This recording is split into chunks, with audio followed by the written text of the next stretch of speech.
It's early January and you have a full list of resolutions for the new year, goals you want to achieve, eat better, work out, learn a new language, etc., etc.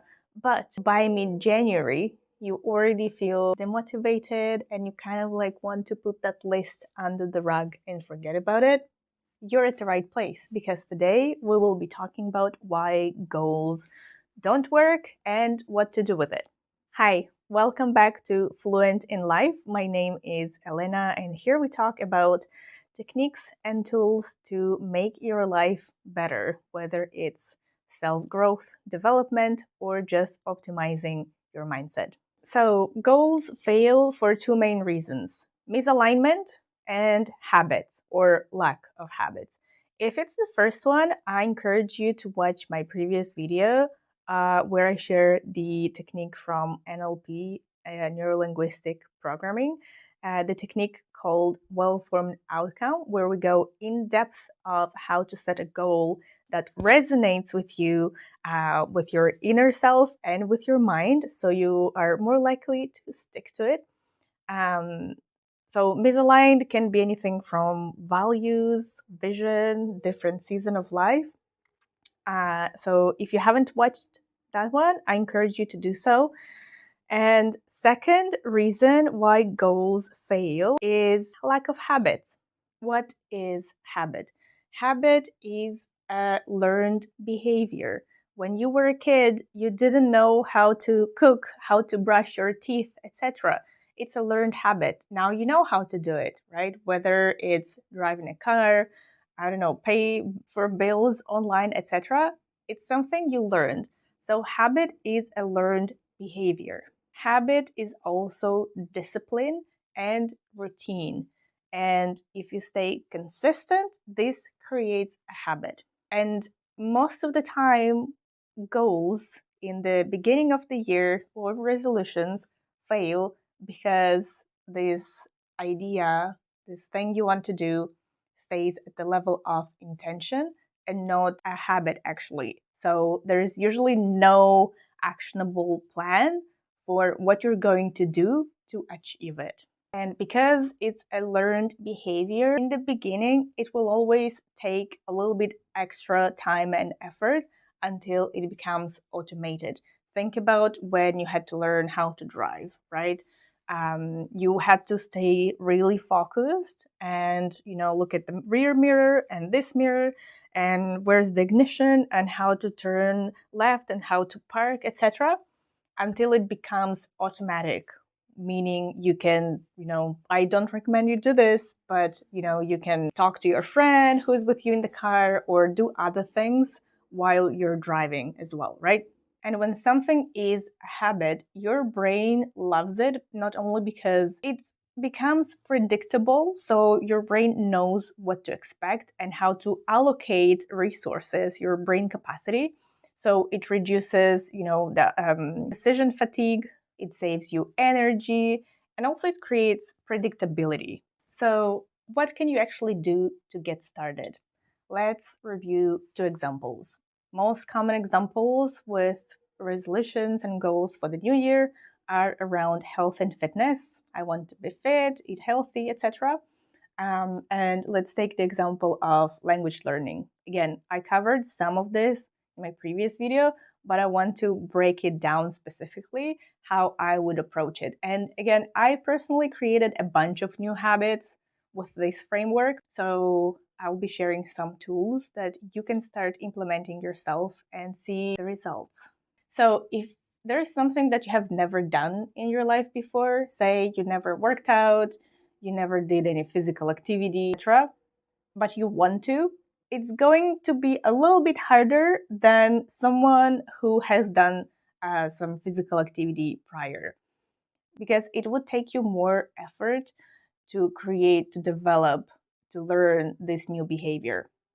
So what do you actually do? Say the big goal is to lose 20 pounds, or I don't even know pounds. So say your goal is to lose 20 pounds. So what do you do in a year, right? And I don't know if it's a realistic example for you. It's just an example. What do you do? this is a big goal, right? So what are some behaviors and actions around this goal to help you achieve it? It can be exercise, it can be reducing stress, better sleep, better eating habits, better shopping habits, etc., right? So, January 2nd, when you look at your resolution, your brain is already overwhelmed because it's a big mountain to hike. So, what you want to do is, well, it depends on how you want to go about it. If I had to do it, I would probably break it down into these different sectors that I mentioned before, right? Diet, sleep, stress, exercise. For groceries, if you know that you are tempted to go and get a midnight snack, or if you're tempted by candies and chocolate, etc., don't buy it. It's easier to resist temptation if you don't have it at home, okay? So if you crave that chocolate, etc., if you don't have it at home and it's midnight, it's easier to resist it, right? Number one. Two, say you want to cook more at home to eat healthier and also save some money, right? There's plenty of meal prep videos for free. You can get some ideas, or if you don't feel like cooking, there is healthy options of meal prep and delivery anywhere, really. Well, at least in North America. I'm not sure about Europe. Exercise, again, if you have never done this before, it can be a good idea to get a few sessions with in a group or with a personal trainer, just to learn some technique if it's about lifting weights. So safety comes first, so you know what is safe and how to avoid getting injuries if you have never done this before. Sleep is important. Everyone talks about it, how our bodies recover during healthy sleep. You can track it with a smartwatch, with Aura rings, or not, because you just know if you had a good sleep the next morning, right? And stress, what is something that help you reduce stress? Walks, nature, hikes, talking to a friend on the phone, grabbing a coffee, going to a social event. It depends on what you like. So these 4 areas. And I would probably approach it from a quarterly perspective, meaning you can start with diet in the first 3 months. In the 3 months time, trust me, if you stick to it, this is going to become a learned behavior that will become automatic, meaning that for the next 3 months you can add on exercise, for example, right? And you stick to it 3 months, and then in 6 months you have developed 2 new behaviors already that are automated: eating well and exercises. Then you can focus on sleep, for example, right? Meaning that you go to bed at a certain time, you wake up at a certain time, you don't drink too much before sleeping, or don't drink at all, alcohol, I mean. And stress reduction,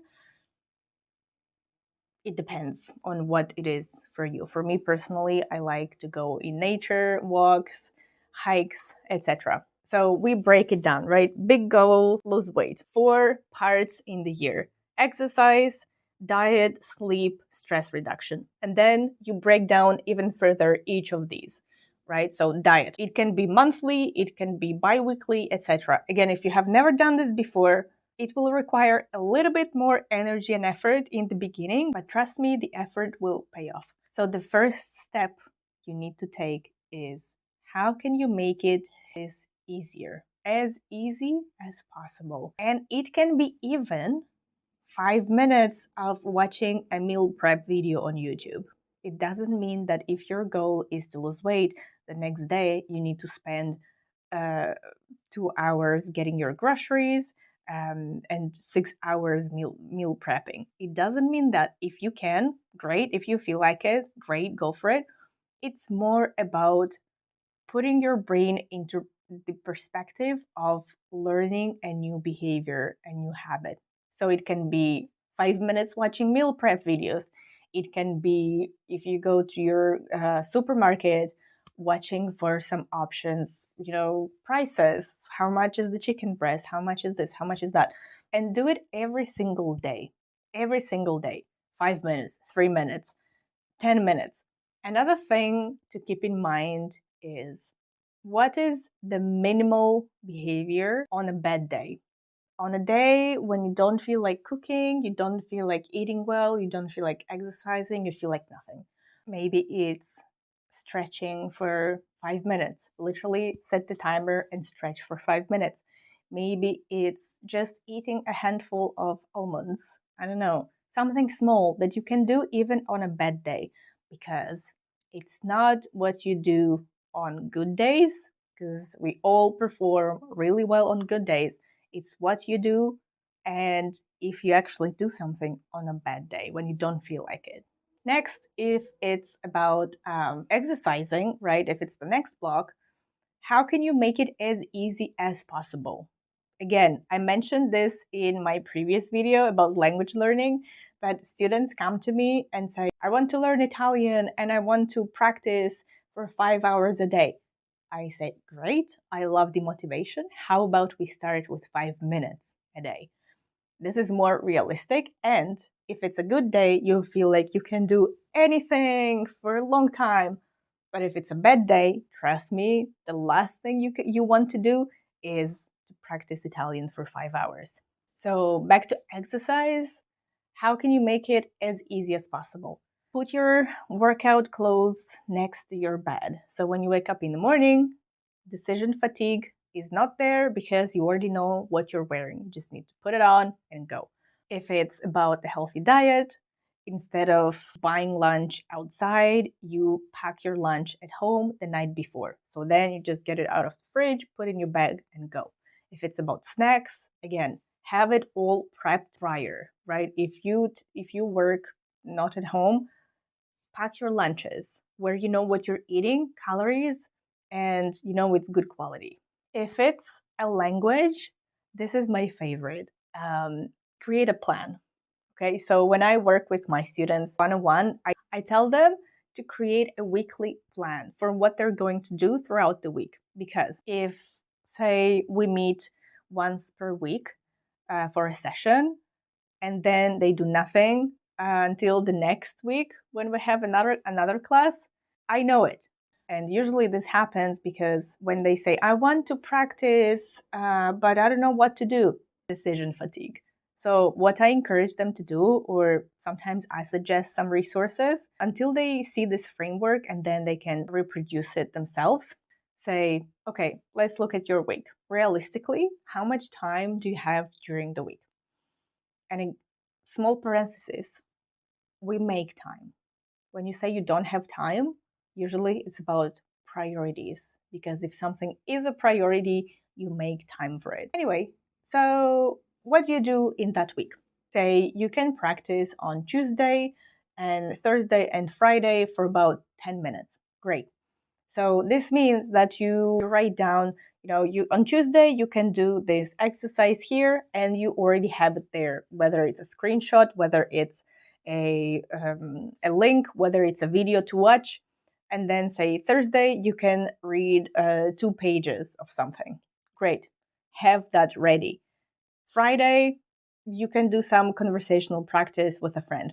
Great, arrange that call, meeting, or conversation. So when Tuesday comes around, this means you already know what you're doing. This reduces the decision fatigue, and this makes it as easy as possible. Also, if you read Atomic Habits, one idea there is that to make habits stick, you want to attach it to an already existing habit. Say, back to the example of exercising, after brushing your teeth, you can do 5 minutes of stretching every single day. There is some different thoughts about how long it takes to create a habit, and the most famous book on this topic is Atomic Habits and Habits of a Happy Brain, my personal favorite. So as a quick recap, so your goals or resolutions don't fail. You want to make it simple, and you want to know what you're doing the day after. When, what exactly you're doing, at what time, and who do you need or what do you need before tomorrow. If it's working out, you leave your workout clothes next to your bed, so that's the first thing you do in the morning. If it's learning a language, you already know the small 10 minutes, 5 minutes exercise that you're doing tomorrow. And you do that one small thing. Hope you enjoyed it. Hope to see you in the next video where I'll be talking about 5 things that will help you to make a habit stick. Share this video with your friends, subscribe, comment, let me know how it goes or what some of your resolutions are, and I'll see you in the next video.